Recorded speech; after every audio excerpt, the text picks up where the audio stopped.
Bismillahirrahmanirrahim. Alhamdulillah Rabbil Alamin. Wassalatu wassalamu ala asyrafil anbiya'i wal mursalin wa ala alihi wa sahbihi ajma'in. Subhanaka la ilma lana illa ma 'allamtana innaka antal alimul hakim. Rabbi shrah li sadri wa yassir li amri wa hlul 'uqdatam min lisani yafqahu qawli. Qala musannif rahimahullahu ta'ala wa nafa'ana bi ulumihi fid darain amin. Dan yang kedua, tamak yang dicela sabda Nabi SAW, iyyakum wa tam'a fa innahu fakrun hadirun.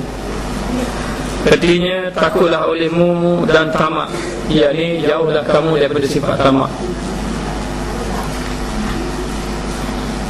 Maka bahawasanya ia apa yang hadir, ia membawa kepada kefakiran.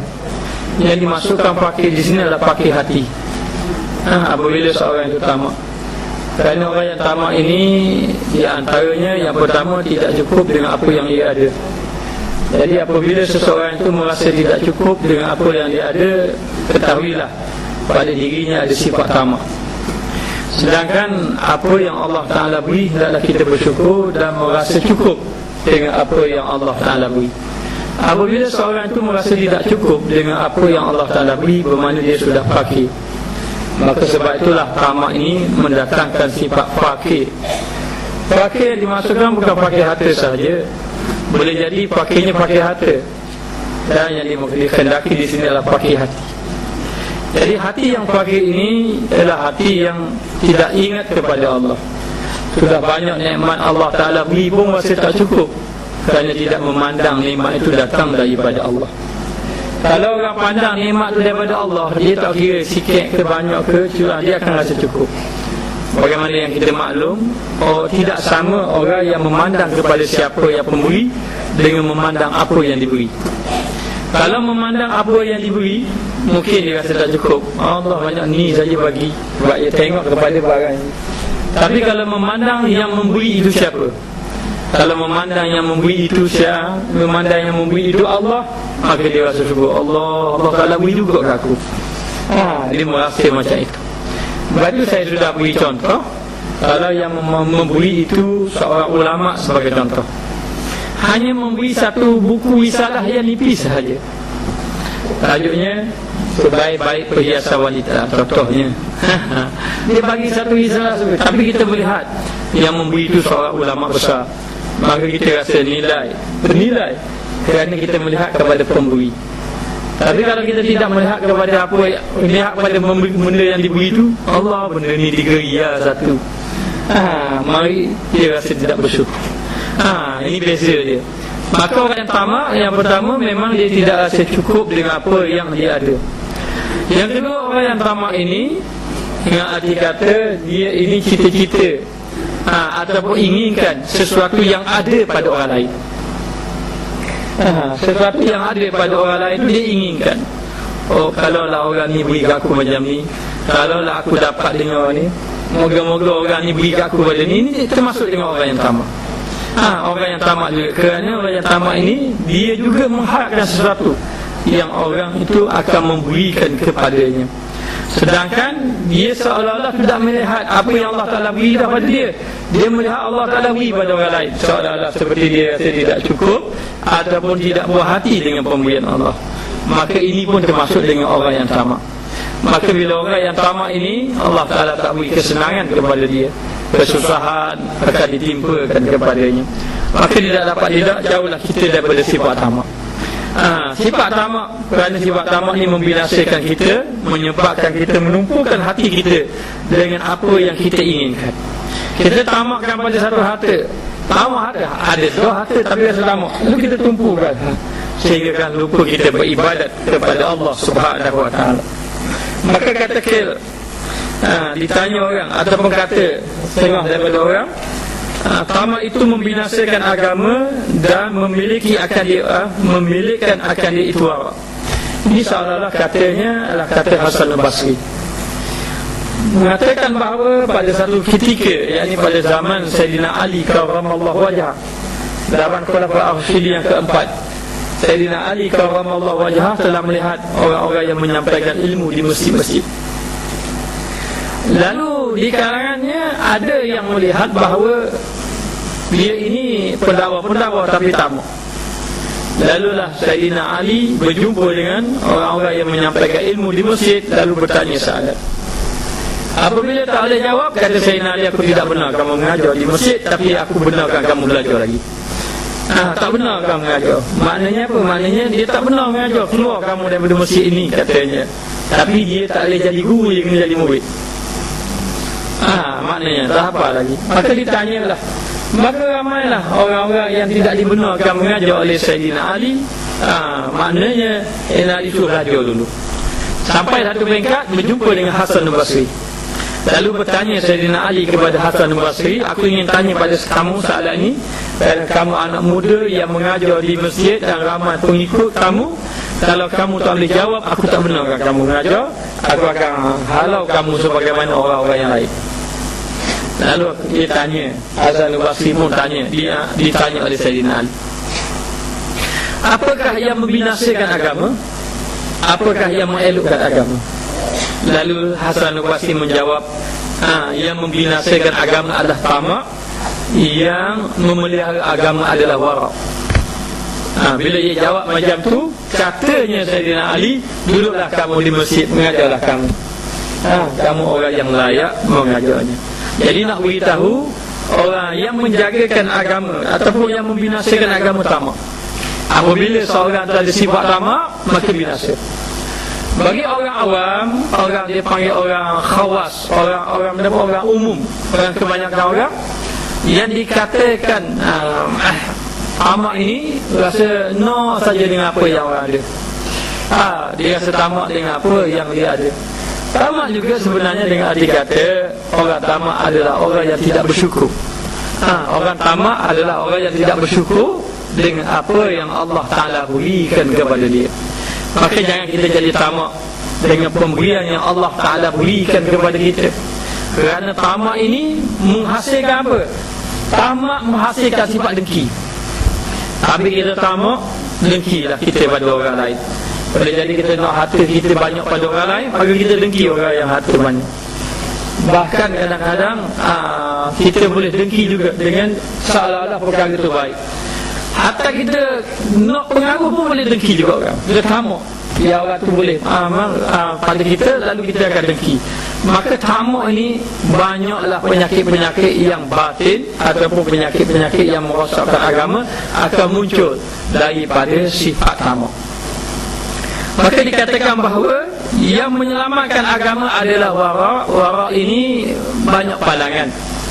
Orang-orang zahir mengatakan wara' ini mereka itu menjaga diri daripada perkara yang makruh, perkara yang haram.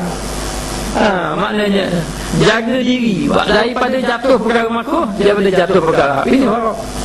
Bukan orang yang wara' itu orang yang cakap selu, ya wara' dia ni. Cakap pun tunduk aja. Cakap pun tunduk, selu saja cakap. Ini orang yang jenis wara' ni. Bukan begitu. Wara' ini dengan arti kata dia jaga diri dia supaya tidak melakukan perkara yang diharamkan oleh Allah, dan tidak menjatuhkan diri daripada perkara yang syubhat. Ini orang yang wara'. Ini orang zahir. Orang yang batin, orang dipanggil orang yang khas. Dua orang umum. Orang yang khas mengatakan wara' ini dengan arti kata menjaga hatinya hanya untuk Allah Ta'ala saja, supaya hatinya tidak memandang kepada yang lain, pandang daripada Allah. Dia kata minallah, dia kata daripada Allah ilallah, kepada Allah. Dia dapat semuanya daripada Allah, kepada Allah Ta'ala. Dapat harta daripada Allah, dibelanjakan juga kepada Allah Ta'ala. Ini orang yang wara'. Nak keluar, nak belanja pun tengok, nak dapat harta pun tengok daripada mana. Ini orang yang wara', betul-betul orang yang menjaga dirinya. Maka selamatlah agama. Kadang-kadang kita ni dari segi sembahyang, dari segi ibadat kita jaga sungguh. Maknanya kita sudah wara' dari segi ibadat. Tapi kalau bab makan minum, harta benda tak cara terang, maknanya tak ambil berat. Maknanya tak ambil berat mengenai ini. Maknanya kita bawa dari segi satu sudut lain tidak haram. Kadang-kadang kita jaga ni, kalau nak ambil benda ni haram. Kalau orang bagi arak, saya yakin tak ada orang nak minum arak. Sebab apa? Sebab kita tahu ini haram hukumnya. Tapi dalam bab dosa yang lain, dalam bab dosa lidah, bab dosa telinga, bab dosa lain tak jaga pula. Mana kita sudah warak dari segi satu sudut, tapi tidak warak pula dari segi sudut lain. Maka Imam Ghazali kata, jadilah kamu ini orang yang warak ini supaya terselamat agama. Kita tak selamat agama kita. Kita sudah selamat dari segi ibadat, alhamdulillah. Dari segi ibadat maksud saya sudah sembahyang dah. Sembahyang, puasa sudah, tapi agama kita tak selamat. Sebab apa? Sebab mungkin kita tak jaga lidah, mungkin kita tak jaga mata, mungkin tak jaga telinga. Jadi perkara-perkara ini yang menyebabkan agama kita rosak. Sudah warak dah ni, ini pun kena warak juga. Maknanya warak artinya jaga. Kena jaga diri kita. Jaga diri kita supaya selamatlah agama kita. Maka siapa yang tidak menjaga diri, maknanya dia itu dikira orang yang tidak selamat agamanya. Jadi jangan sangka kita jaga ibadat kita sangka kita nak buat Allah Ta'ala ibadat saja. Tak, saya balik ibadat, akhlak pun nak bawa. Sehingga timbangan yang berat di negeri akhirat adalah akhlak yang mulia. Timbangan itu lebih berat daripada amal ibadat. Bahkan ada orang yang dia ini beribadat tapi tidak ada akhlak. Dia ada orang yang kurang ibadat tapi ada akhlak. Yang ada akhlak itu lebih berat timbangannya, ataupun lebih baik daripada orang yang banyak ibadat tidak ada akhlak. Maka tidak dapat lidah seorang tadi mesti kena jaga. Tujuan nak jaga itu supaya selamat agama dia. Selamat agama dia. Lalu dikatakan di sini, kata Syekh kami Abu Bakar Al-Waraq rahimahullah ta'ala, apa silapnya nama Abu Bakar Al-Waraq ni Syekh kami, Syekh kepada Imam Al-Ghazali. Bermula tamak yang dicela itu ada dua perkara. Ada tamak yang dicela dua perkara. Yang pertama, tetap hati, yakni tenang kepada manfaat yang syak akan dia, perkara yang disangkakan manfaat tapi ada keraguan-raguan, ada benda ragu. Maknanya apa? Maknanya dia tenang hati benda yang diragukan, benda-benda yang diragukan tu, tapi dia itu rasa tenang hati. Jadi kita dalam benda-benda yang ada perkara-perkara yang tidak elok ni, maknanya kita kena tinggalkan. Apa contoh? Dulu kan duk cakap bab pocok-pocok. Ada kan? Dia bocor, ada yang menari. Saya nak tahu, saya tak tahu. Katanya yang menari begitu-begitu, tapi ada unsur tak perkara yang haram, ataupun boleh jadi perkara itu perkara yang haram. Ada benda-benda yang boleh membawa ke situ tak? Jadi kalau ada benda-benda yang perkara ke situ, kalau hati kita tidak rasa tenang, jangan kita ambil. Jadi dalam satu-satu perkara yang diragukan, perkara-perkara yang diragukan kita rasa biasa saja, itu dicela. Jangan. Perkara-perkara yang biasa, kita benda-benda itu yang diragukan, maknanya tapi kita rasa tenang hati. Maksud tenang hatinya maknanya kita lebih kepada ikut hawa nafsu kita daripada kita mengikut hukum. Jangan perkara-perkara yang berkaitan dengan agama ni pegang kepada hukum. Dengan arti kata tidak bagus, tidak elok, dicela apabila seorang itu perkara-perkara yang diragukan dari segi agama, dia rasa dia boleh ambil, dia rasa tenang tu maknanya dia rasa boleh ambil, dia rasa tidak ambil berat dalam perkara-perkara yang ada keraguan dari segi agama. Jadi tak kira lah apa-apa perkara, kalau ada keraguan dari segi agama, maka hendaklah kita tinggalkan. Jangan kita cari-cari jalan alasan supaya kita ni dapat ambil. Yang pertama kita nak tanya, kadang-kadang kita buat ni kerana betul-betul ikut agama, dia ikut nafsu. Kalau kita ikut agama, tak apa. Kalau kita ikut nafsu, nanti yang agama larang pun kita buat tenang saja. Agama larang, kita buat tenang saja. Perkara itu memang jelas agama melarangnya, tapi kita buat biasa saja. Maka ini adalah dicela. Kenapa kita buat biasa? Kerana kita tamak, kita nak. Bila kita nak juga benda tu, kita juga maknanya buat biasa saja, ambil juga. Padahal perkara itu diragukan dari segi agama. Perkara yang diragukan dari segi agama ni baik tinggal. Jangan tu. Jangan duk payah-payah. Ini ada dalam Facebook lah, dia tanya soalan, saya nak buat pinjaman macam ini, interestnya macam ni, gila-gila. Lepas tu panjang orang dia. Saya jawab ikhlas dia. Ada pandangan ustaz, lebih baik tak payah ambil. Kerana ia ni membawa kepada apa ni, syubhah, keraguan. Ada terang cara perniagaan macam ni. Jawab rekah saja, 2 baris dia tulis tengok. Panjang dia tulis. Saya baca. Akhirnya jawab rekah saja. Dia jawab balik. Kalau itu pandangan ustaz, saya tak jadi ambil lah. Saya pun beritahu, yakinlah pada Allah. Allah Ta'ala akan tolong kita kalau kita buat sesuatu kerana Allah. Ini nak beritahu, di sini diberitahu kepada kita kalau perkara-perkara yang meragukan maka tinggalkan. Tinggalkan perkara tadi. Dan yang kedua, berkendak akan sesuatu yang mukhatir dengan hukum. Apa ni? Berkendak kepada sesuatu yang mukhatirah ni maknanya perkara yang ada bahaya.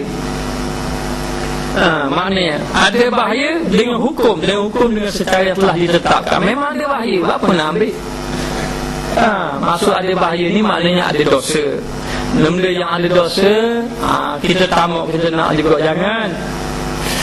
Jangan. Jadi kadang-kadang kita nak sesuatu perkara, tetapi kadang-kadang perkara itu ada benda keburukan.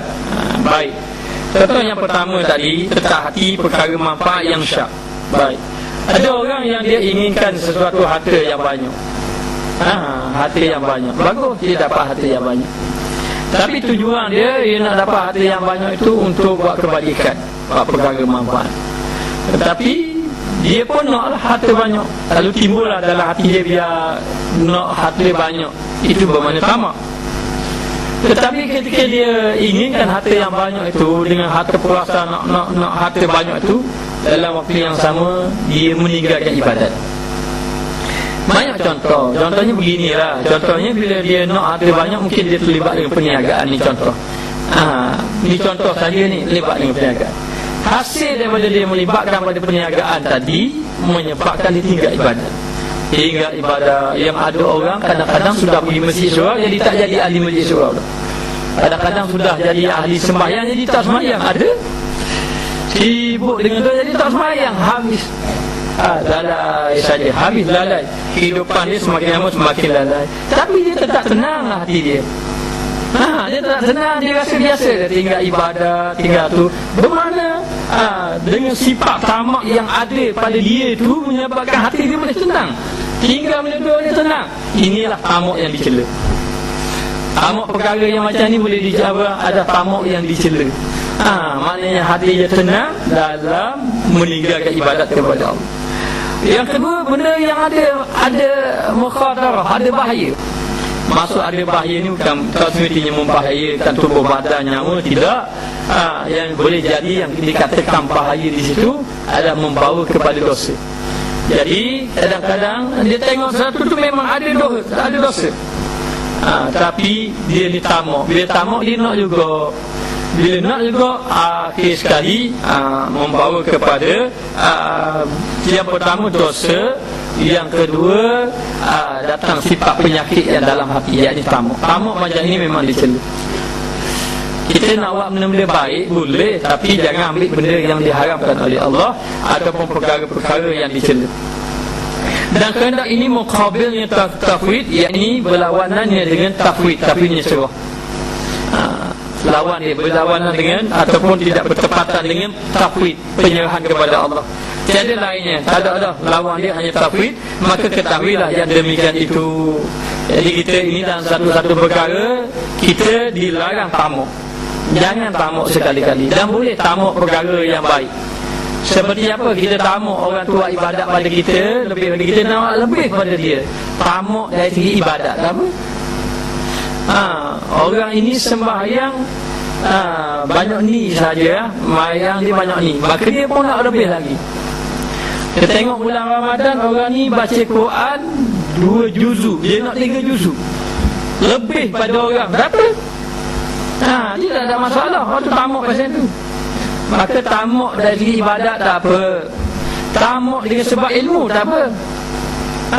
Maknanya kalau belajar dulu, masa belajar di pondok tu memang berebut-rebut. Maknanya masing-masing tu tamak. Mau baca kitab apa? Kitab ni kena baca juga. Dia berebut, dia baca kitab ni. Kalau dia khatam kitab tu, dia tamat, kita akan baca kitab tamat juga. Baru kita baca ni. Dia baca ni. Kita baca kitab lain, dia dapat tahu pula. Baca kau kitab tu. Baca juga. Lawan. Kalau lawan tamak macam tu, itu tak apa. Itu tak apa. Tamak dari segi ilmu tak apa. Tamak dari segi infak harta tak apa. Kamu infak 1,000, aku nak infak 2,000. Maknanya mu infak 2,000, aku nak infak 2,010 ya. Mana lebih juga. Maka tak apa.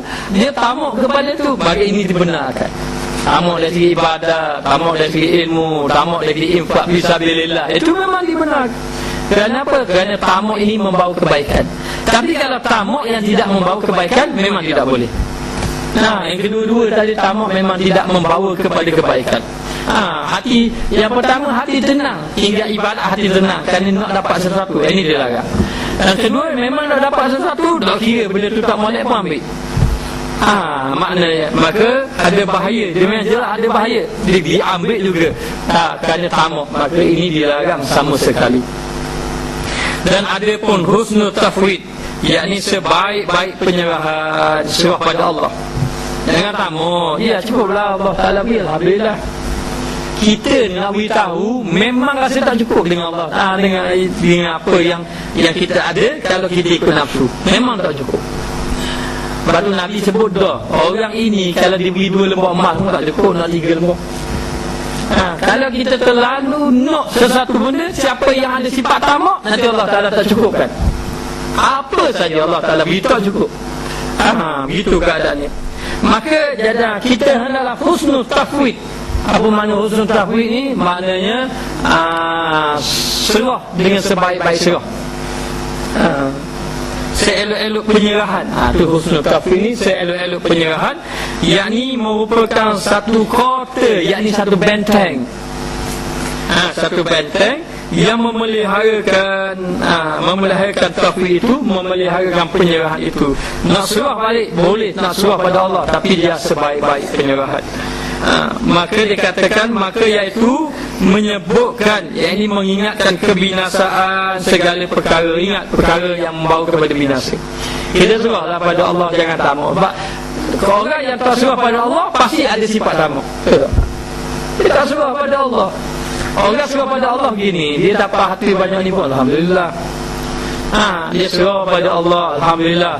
Yang dia jaga ibadat, dia duduk guna-guna keadaan yang kita belajar hari ni. Nak bahasa yang kita nak tekan, buat ibadat je. Maknanya yang kita belajar ni tamburi wasaq ibadat saja. Jadi macam mana apa-apa saja yang Allah Ta'ala beri, kita serah. Apa makna serah? Kita terima. Serah ni terima. Allah Ta'ala beri macam ni, sihat, alhamdulillah. Allah Ta'ala beri sakit, maka terima cara sakit ni. Jangan kita terima reda-reda, tapi apa aku sama kena. Maknanya orang tanya, yelah Tuhan belaka wi, daripada dia belaka, tapi apa yang kita sama sakit. Itu tak serah betul. Maka orang yang serah betul, dia terima lah apa yang Allah Ta'ala beri. Orang yang itu dia terima. Tapi orang yang sebaik-baik penyerahan ini, apa yang Allah Ta'ala beri kepadanya tidak menghalang ibadat. Sikit banyak tak menghalang ibadat. Biasanya banyak tak menghalang ibadat, sikit pun tak menghalang ibadat. Ada orang sikit menghalang dia ibadat, ada orang banyak menghalang ibadat. Ada orang masa dia sikit harta dia boleh ibadat, banyak tak boleh ibadat. Ada orang masa banyak ibadat dia boleh, banyak harta boleh ibadat, masa sikit dia tak boleh. Maknanya maka kita tahulah serah pada Allah, kerana Allah Ta'ala lah sebaik-baik pemberi. Allah Ta'ala tahu keadaan kita. Orang ni memang sabar dia kaya, Allah Ta'ala beri. Allah Ta'ala tengok, mu memang sabar tak kaya, ambil bagian ni. Adalah di akhirat orang kaya kata, apa aku kaya atas muka dunia. Sabit aku kaya, banyak kena kira-kira. Orang kaya kata gitu. Orang miskin datang ke dunia, Allah apa aku tak kaya. Dekat akhirat, mujur aku tak kaya. Jadi gitu. Mujur tak kaya. Sebab apa? Sebab tak banyak kira-kira. Jadi gitu belaka. Walau bagaimanapun, kaya pun binasa, miskin pun binasa. Maknanya sebab apa? Yang selamat orang ahli ibadat. Maka miskin kaya itu bukan penghalang, tapi salah kita hari ini yang menjadi penghalang ibadat kerana miskin, yang menjadi halang ibadat adalah kerana kaya. Jangan. Duduk di mana saja kita berada, keadaan macam mana keadaan kita pun kita buat amal ibadat. Ini tanda orang serah pada Allah. Orang serah pada Allah, dia kata Allah Ta'ala beri banyak ni, dia terima. Allah Ta'ala beri banyak ni, terima. Dia terima. Maka bukti dia orang tahu ni apa? Bukti dia orang tahu dia boleh beribadat dan dia ingat Allah. Ini rezeki datang daripada Allah. Tapi kalau orang itu tidak tafwid, tidak serah pada Allah, kalau tak serah pada Allah, pasti akan kena penyakit lama. Sebab dia tak serah pada Allah. Maknanya bila Allah Ta'ala beri pada dia, dia akan rasa tak cukup. Dia nak banyak, nak banyak, nak banyak. Maka ini memberi binasa kepada dia. Maka ingat, bila kamu nak banyak, apa-apa banyak, nak kena mari tamuk, kena ingat, tamuk ini membawa sifat binasa. Artinya datang ingatan kebinasaan.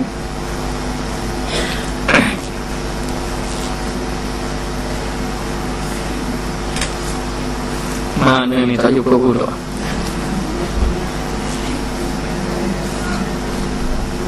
Kan? Yang ni kota yang memelihara. Tafwid itu maka iaitu menyebutkan, mengingatkan kebinasaan segala perkara. Ingatlah sang merupakan satu kebinasaan. Maka dikatakan bahawa kita serah pada Allah. Kalau kita tak serah, maknanya kita akan binasa. Maka orang yang serah pada Allah ni dia ingat kebinasaan. Maknanya kalau dia tak terima ataupun tidak redha dengan pemberian Allah, maka membawa kepada binasa. Dan dapat binasanya, akhirnya membawa kepada binasa kalau dia tidak ingat kebinasaan ataupun mari sifat tamak, ataupun dia tidak tafwid, tidak serah pada Allah, dan rosaknya padanya yang kita takut rosak apa ni? Imam Ghazali bahas ni rosak apa? Rosak ibadat lah. Dan kita sudah, sebab tu banyak kita bicara bab ibadat, mengelokkan ibadat yang zahir.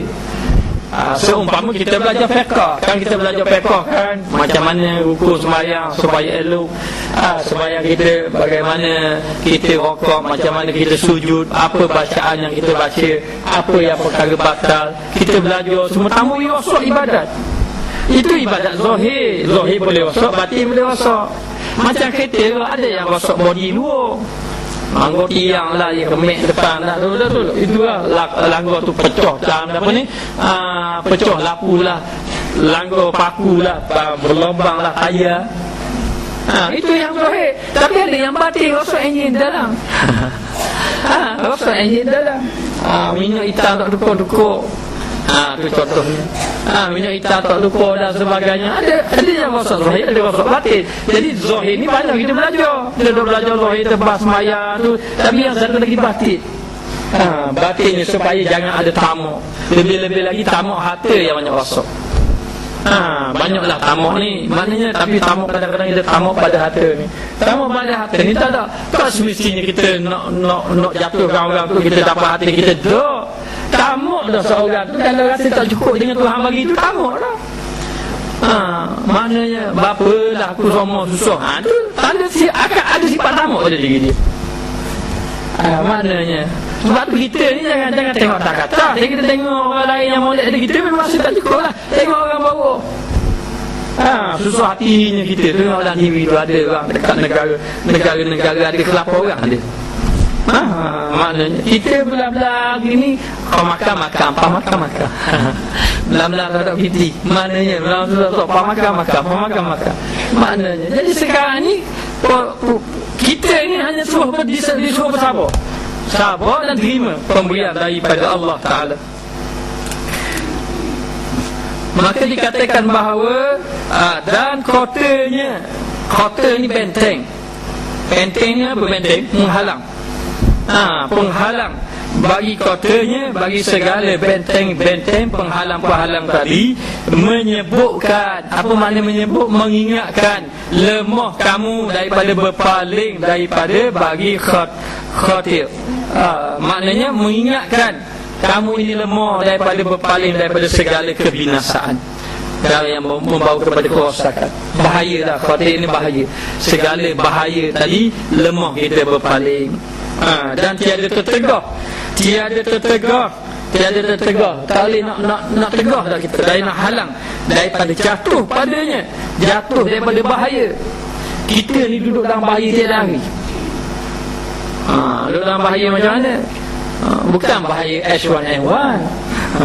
Kita kalau bahaya H1N1 tu bau tutup. Kata lama tak pakai bodoh, apa pakai bodoh. Maknanya duduk dah, lepas tu beli tu.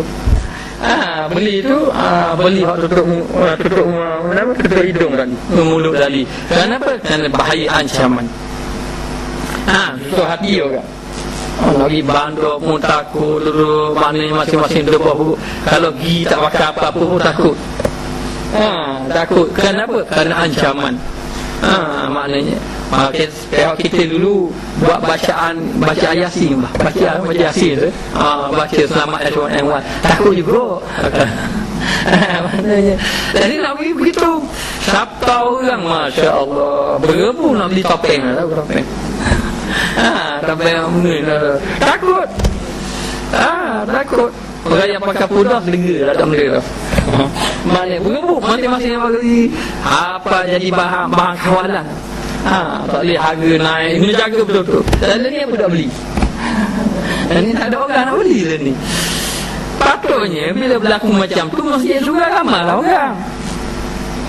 Jadi takutnya penyakit, dia tak takut yang memberi penyakit. Yang memberi penyakit itu Allah. Maknanya ini ancaman daripada Allah, tapi tak nampak lagi. Dia nampak tu lagi. Maknanya, maka dikatakan di sini, kita tak boleh nak tegah, kita tak boleh nak buang bahaya. Bahaya dari segi apa? Ni bahaya dari segi penyakit kita dalam hati, bahaya daripada anggota kita, baik mata, mulut. Tak boleh nak tegah. Tak boleh nak tegah kecuali dengan pertolongan Allah. Sebab apa? Sebab jahil. Padanya dengan sebab jahil engkau. Jahil engkau, satu dengan sebab jahil. Sebab kita ini yang jatuh dalam maksiat ni, yang pertama jahil lah. Jahil. Jahil ni memang tak tahu. Dia memang tak tahu. Dia pun buat. Bila tanya orang, tak boleh ni, dosa. Tak tahu sekarang dosa. Maknanya tak boleh. Kita ni kalau nak buat apa-apa, jangan buat dulu baru tanya. Tanya dulu baru buat. Selamat. Ni tanya baru buat. Habis. Baru habis. Hari-hari binasa. Buat dulu, buat baru tanya. Allah. Maknanya. Jadi kadang-kadang kita dah buat dulu, dah ambil dulu kalau ambil. Kalau masuk dulu, buat dulu. Akhir kali baru tanya. Bila tanya baru jawapan dia tidak boleh, haram. Barulah kita surah hati. Surah hati. Jadi tak boleh. Bila keadaan apa-apa ni tanya dulu. Kalau kata tak boleh, jangan ambil. Kalau boleh, baru boleh ambil. Maknanya. Maka sebab apa? Sebab kita ni jahil. Jahil ni tak tahu. Maka bila orang tu banyak tak tahu, dia banyak duduk dalam dosa. Datang pula seorang hati muslimah dululah. Dia kata suami saya tak boleh belajar dengan ustaz. Sebab apa pula? Sebab dia kata bila awak belajar, awak jadi banyak tahu. Dah awak tak beramal, jadi banyak dosa. Baik tak payah belajar. Baik tak payah belajar. Dia kata bila awak tak belajar, awak banyak tak tahu. Jadi awak tak tahu, awak buat apa dah dosa. Tak suami. Dia pula balik. Dia kata saya balik, saya kabur. Kata suami saya, kita ni banyak tak kena.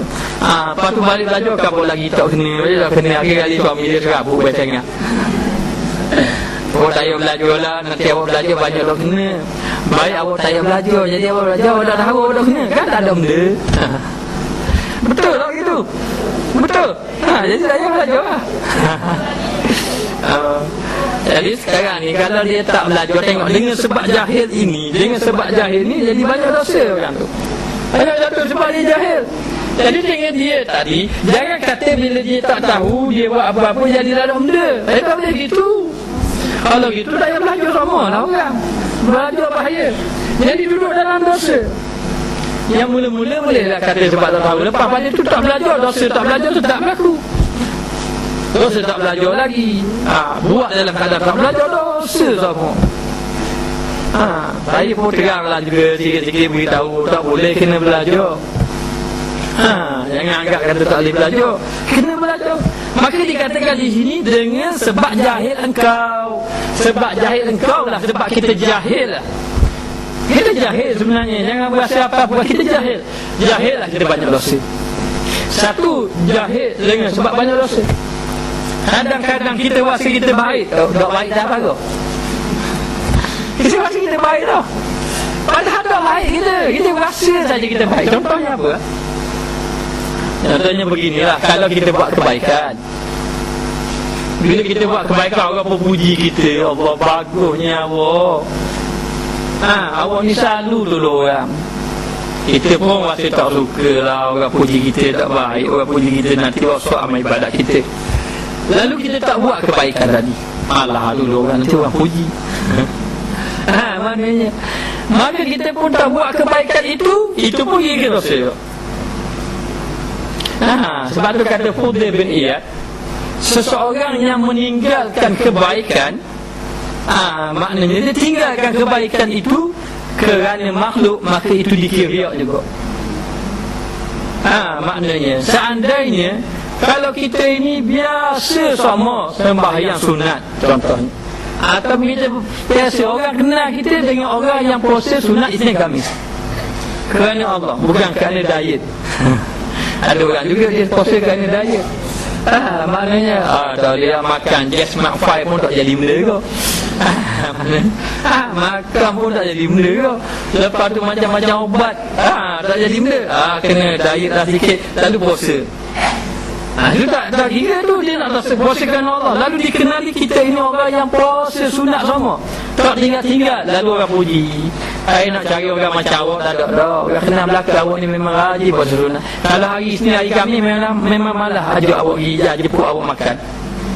Kalau awak ada jamuan pun tak panggil awak hari Isnin hari Khamis sebab awak puasa. Maknanya bagus. Orang pun tahu, dia pun tahu orang puji dia.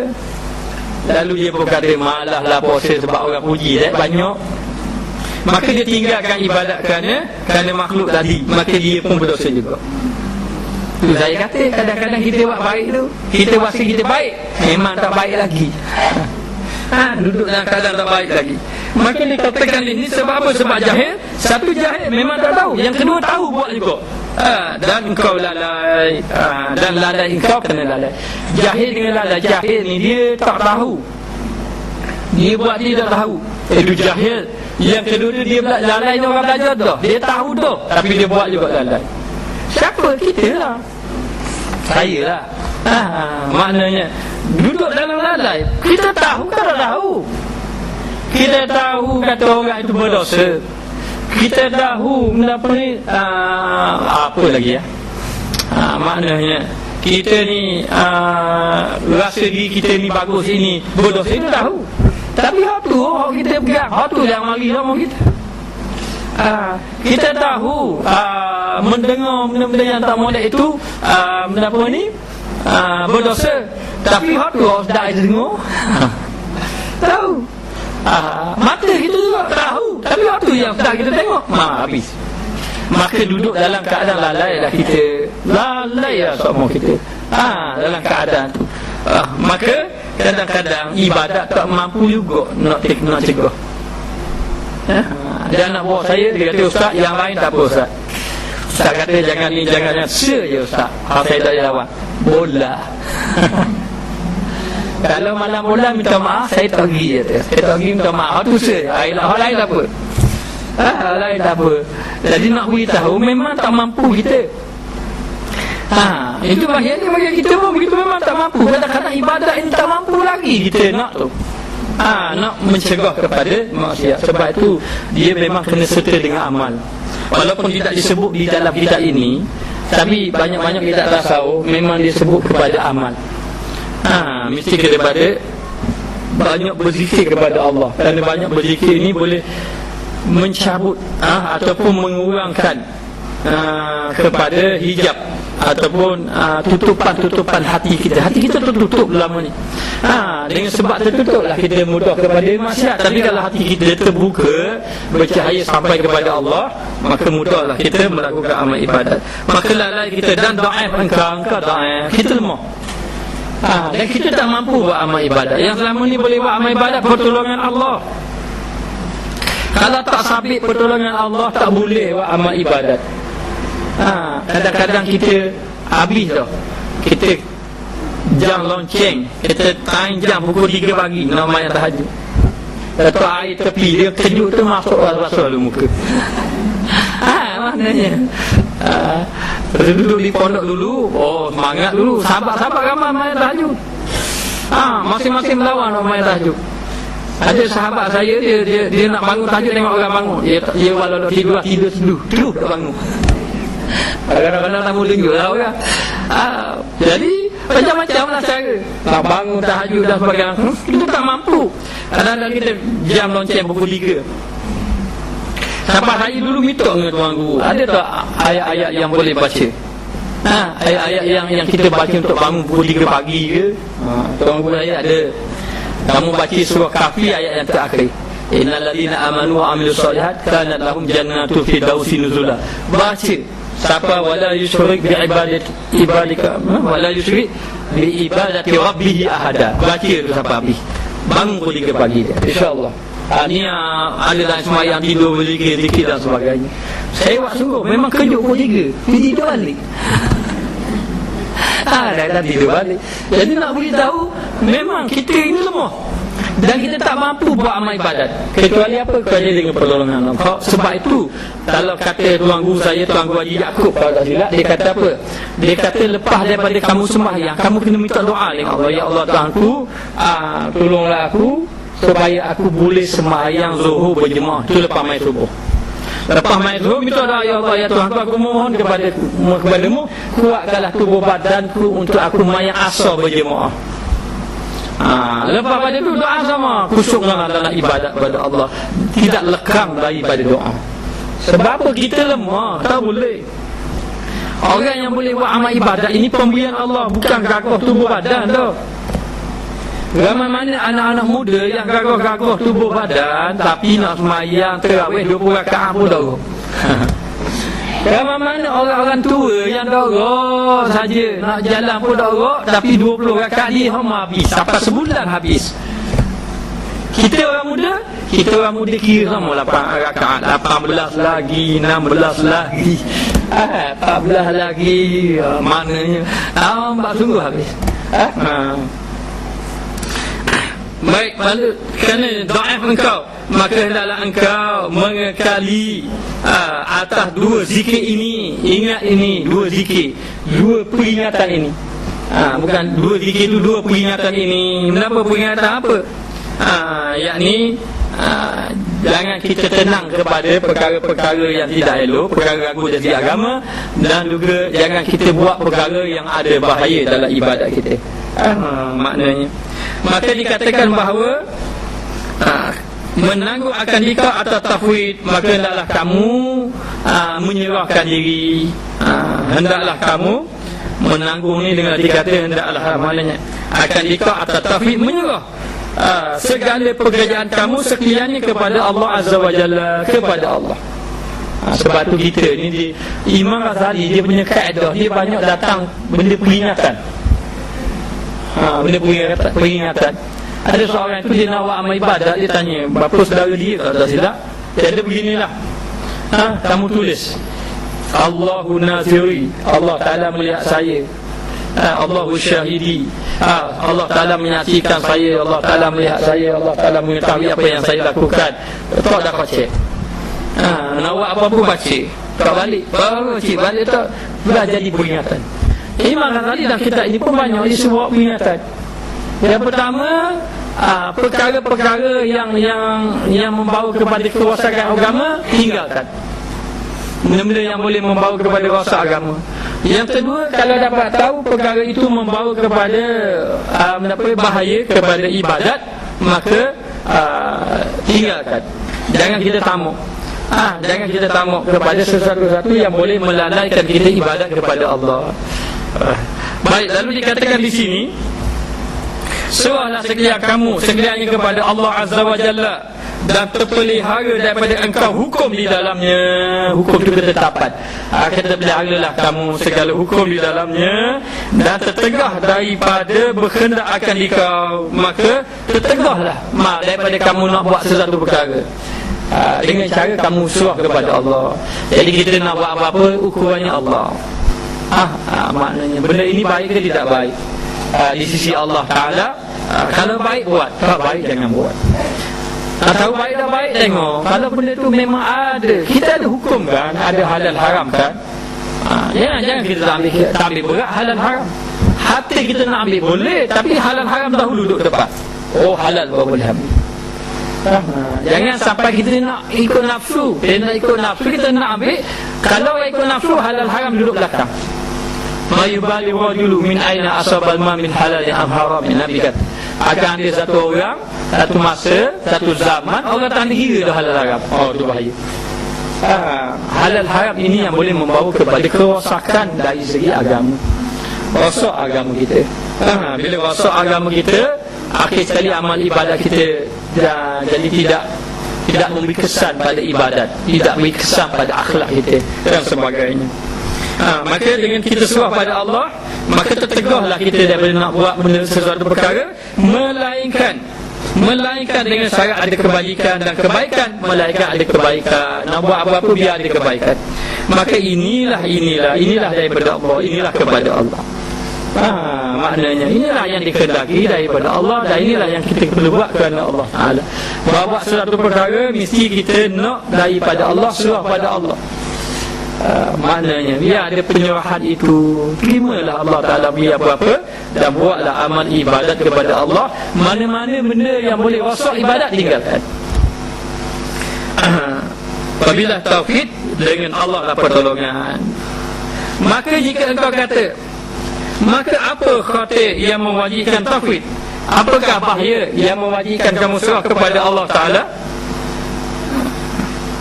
Kerananya pada segala pekerjaan, kerananya penyerahan tauhid kerana Allah pada segala pekerjaan, maka ketahui olehmu bahawasanya khatir, bahaya pada jumlah ini ada dua bahaya.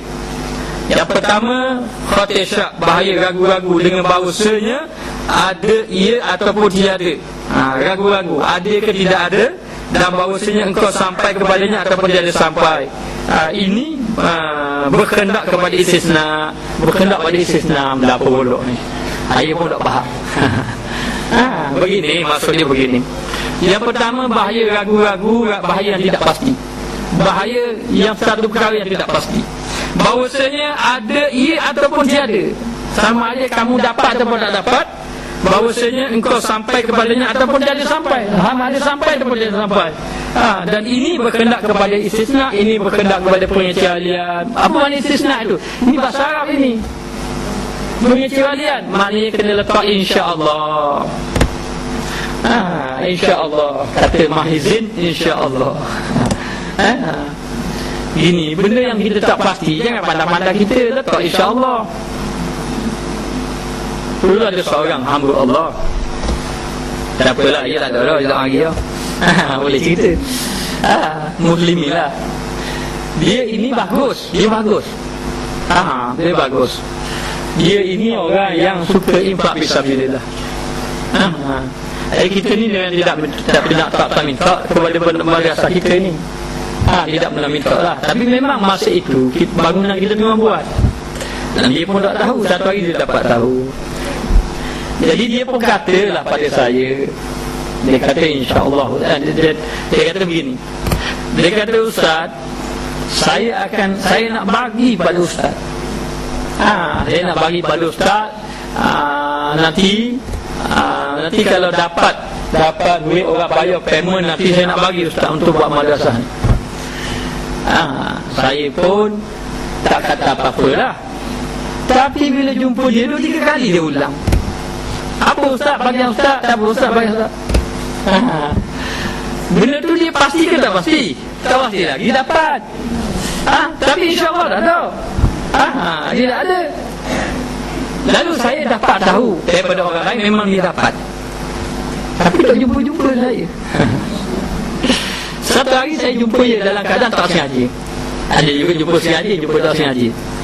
Saya dah tanya, tak apalah Ustaz, nanti panggil Ustaz kita uji lain kali lah. Kadang-kadang tak uji pas sudah. Tak sudah. Inilah satu hari lama dah. Makan masa tahun juga rasanya dia jumpa saya. Dia jumpa dia mengadu, Allah, adaklah dia punya jatuh perniagaan dah begini. Dia mengadu pada saya. Ada hutang lah. Tak apalah, saya bagi doa dia. Doa bayar hutang. Jangan ada biti dah, ayo. Bayar hutang. Bacalah doanya. Apalah doanya? Kenapa doa hutang? Allahumma inni a'udzubika minal ajzi wal kasala wa na'udzubika minal jubni wal bukh wa na'udzubika min walwati dain wa qahril rijal. Ada baca doa. Saya tulis di buku dia. Kenapa dia boleh bayar hutang?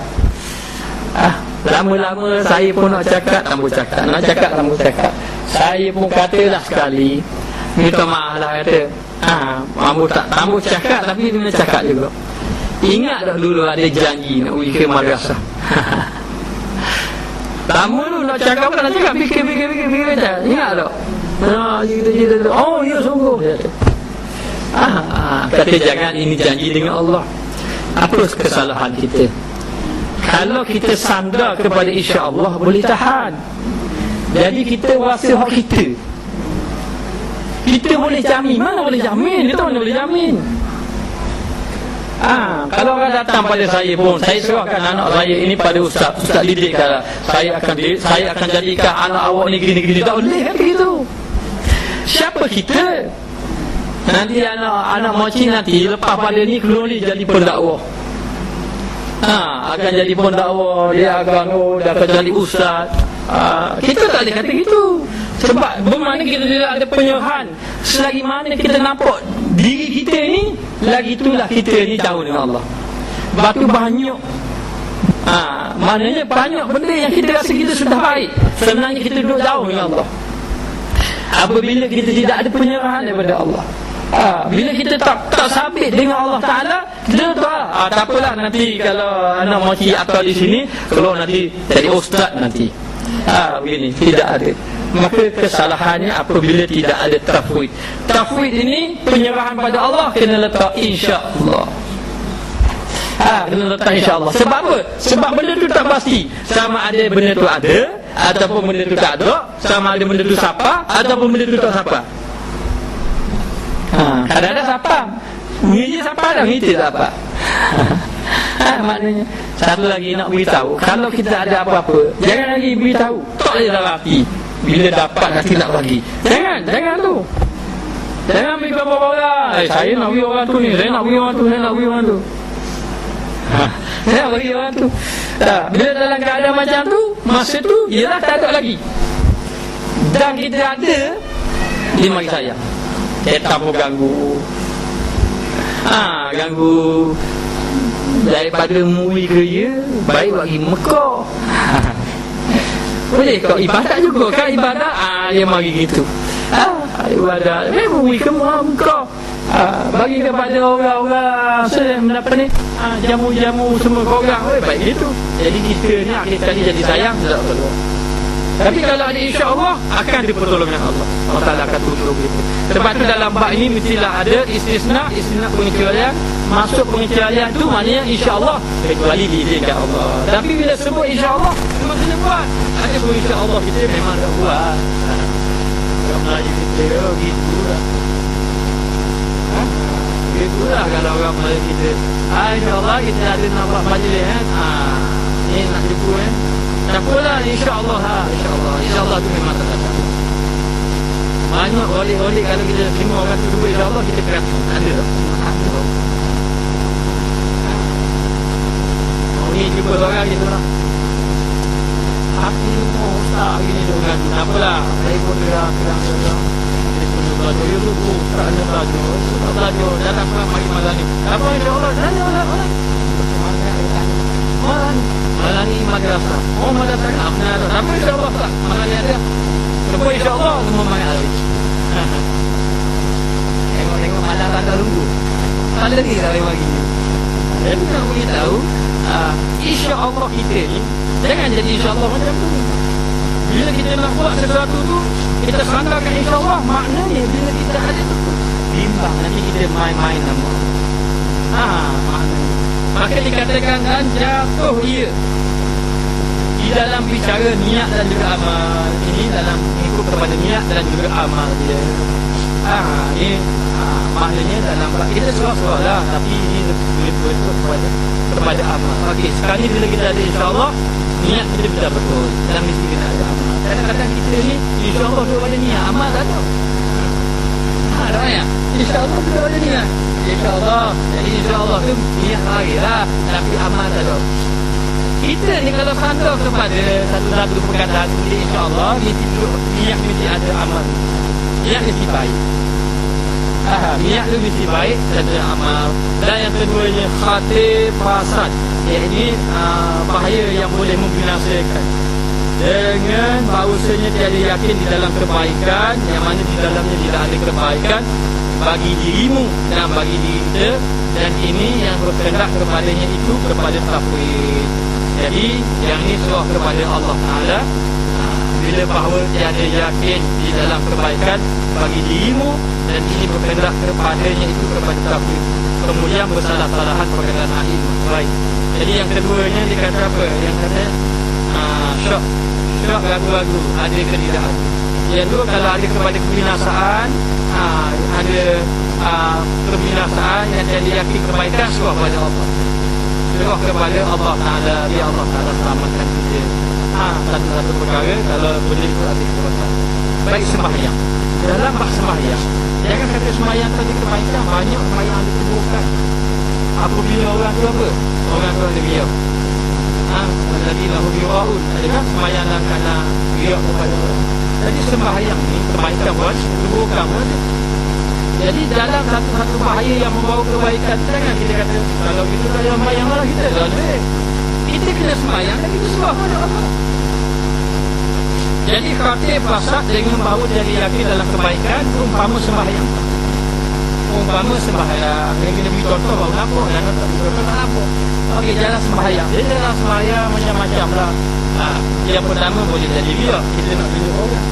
Lepas kita tunjuk orang, kita mari ujuk rasa kita ni sudah baik daripada orang lain. Bila kita nak tunjuk orang, biar aku ni rajin, semangat mari. Dah mari sama awak, kita pula mari dalam hati. Bagusnya aku. Ya Allah. Bagusnya. Takkan aku mari ni sebulan, aku rasa akulah orang yang pertama mari. Orang yang pertama tak mari. Bila dia tanya macam mana nak mari awal, saya pun dia kata orang di Koraman. Dia kata kita tu lah, dia barulah mari awal. Jadi di Koraman sekarang padanya bini satu, bini dua, bini tiga, di surat mawar. Jadi nak beritahu. Jadi yang kedua, bila sembahyang dia mari ujuk pula, mari dia hebat pula. Lepas dia mari hebat pula, dia mari sombong pula.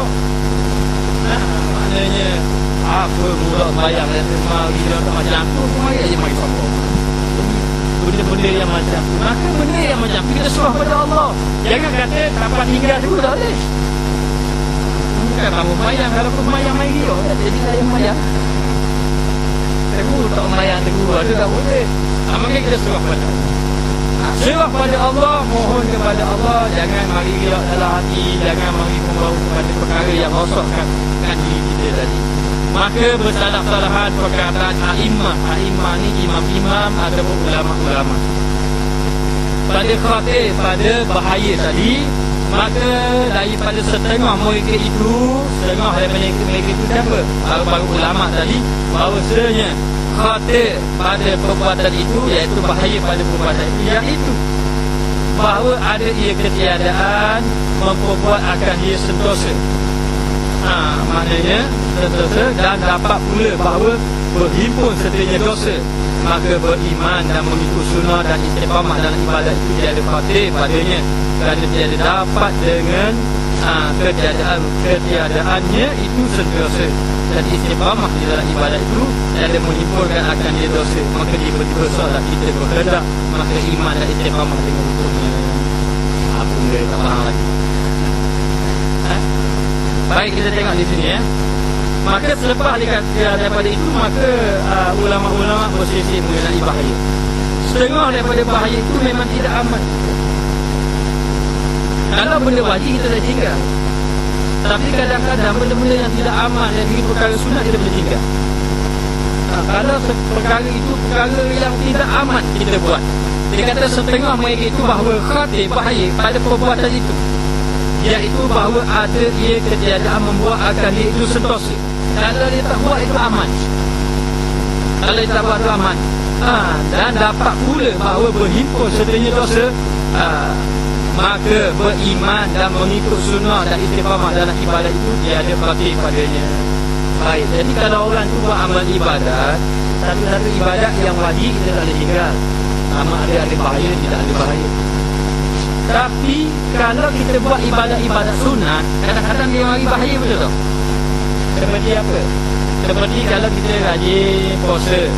Kenapa bahaya kita rajin puasa? Bahayanya kita akan jadi muncul. Kita tidak baik.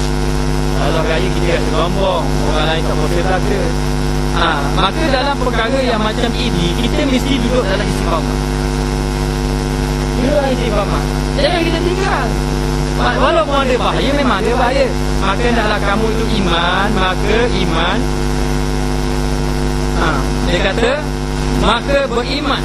Iman ni kamu betul-betul yakin dengan perbuatan tadi dan mengikut sunnah. Ikut sunnah dan ikut buat juga ataupun buat perkara sunnah dan juga istiqamah dalam ibadat.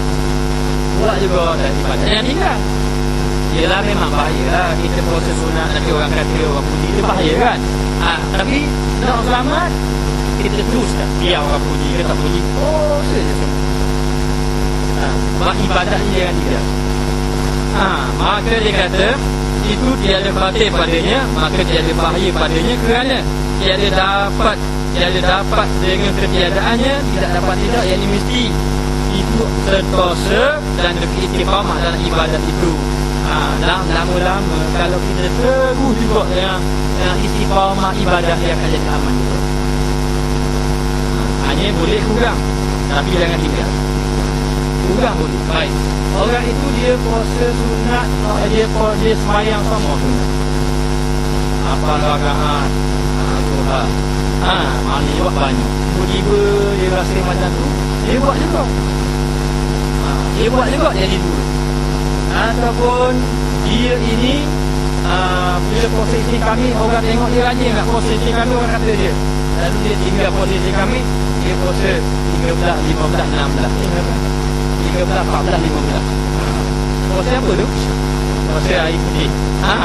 Ataupun puasa tu, maknanya, ataupun dia puasa senang hari macam Nabi Allah tahu. Puasa senang hari orang pun kata saya tinggal sikit, dia puasa 3 kali. Lepas tu orang kata lagi, dia tinggal kejap, dia pun puasa 3 hari bulan. Lepas tu orang tak kata, dia pun main bola isteri kami. Lepas tu orang kata pula, lepas tu maknanya dia pun pulang balik. Itulah main, jangan tinggal tu. Siapa yang istiqamah lama-lama selamat. Lepas tu disebut dalam hadis, ahabul a'mali ila Allah adwamuha wa in qalla. Amalan yang disukai oleh Allah Ta'ala itu adalah amalan yang berterusan walaupun sedikit. Maknanya dia sedikit je buat lama-lama selamat. Yang kita tak selamat, bagi kita tinggal lama-lama tak selamat dulu. Maknanya kalau kita buat tak selamat, akhir-akhir kita tinggal lagi tak selamat. Maka itulah, kerana duduk dalam istiqamah dan ibadat, dia tak akan dapat lagi, mesti ada kebaikan. Tapi yang sebaiknya, kalau ikut pengajian tasawufnya, yang sebaik kena dipilih dengan guru yang biarahan. Kalau guru kata jangan sembahyang tahajud, jangan buat sembahyang. Ada sebab ada. Itu kalau guru kata gitu, kamu yang lemah ni guru kata kena sembahyang tahajud, orang lemah. Maknanya biasanya kalau pergi ramai-ramai, contohnya lah, guru ni sudah tahu ini ahli tahajud, tak tahu pergi ramai-ramai rombongan. Jadi Guru pun kata jangan sepanjang kamu musafir ini jangan semayang tahajud. Ada sebablah tu. Yang kita tu kamu larang waktu Nabi bukan. Sebab dia dalam musafir kan ramai. Jadi guru takut kamu jadi riak kamu ni. Maknanya jadi guru tu tahu kita semayang tahajud dulu. Dia tahu. Ada lah macam mana dia tahu ni. Ada lah. Maknanya jadi dia tak bagi. Tak bagi tu ada sebab. Maka boleh lah. Sebab tu istiqamah ni dia sungguh istiqamah. Kalau tadi kata nak selamat istiqamah, yang kita tak selamat hari ni sebab kita tidak istiqamah. Ramai mana? Dulu kita semayang tahajud kita buat banyak lagi banyak tak buat. Lepas tu semayang sunat duha sampai mari dah lah dah 3 mati lah ni. Ini tinggal semua. Jadi banyak. Dulu Quran baca tak tinggal. Jadi tak tinggal. Jadi sekarang ini kadang-kadang kita buat amal ibadat tak istiqamah. Tandanya amal ibadat kita tak selamat. Tandanya ada bila orang tu buat amal ibadat tak istiqamah. Belum selamat. Ada lima tadi kata dialah kita buat dalam bahaya, dalam buat ibadat pun ada bahaya. Maka dia kata di sini kalau macam mana kamu ikut dengan sunnah Nabi, kamu istiqamah, tak dapat tidak memang ada kebaikan. Jadi pandai-pandailah kita kurangkan sikit, kurang ikut ni, banyak ikut ni, banyak ikut ni, kurang ikut ni. Tapi ibadah mesti kena ada. Terus sunnah-sunnah. Boleh jadi kita dah lemah dah semayang duha, lebih dah semayang duha. Dulu kita tak letih sebab dulu masa tak sibuk. Jadi kita sibuk antara pagi, mungkin sibuk. Kita banyak baca Quran. Kalau kan orang banyak puji sebab kita baca sunat duha, kita banyakkan baca Quran, kurangkan sunat duha. Kita orang puji pula kita baca Quran banyak, kita banyakkan tahajud. Tahajud siapa nak puji? Mari ujuk pula dalam hati. Maknanya kita banyakkan, tapi istiqamah. Maknanya supaya selamatlah kita. Yang tidak boleh ingat yang tak boleh apabila amal ibadat kita akan membawa kepada rosak, kita tinggal dulu. Itu lagi rosak. Kalau kita bagi kita rosak-rosak, kita pun tinggal. Jadi begitu dulu. Maknanya gitu.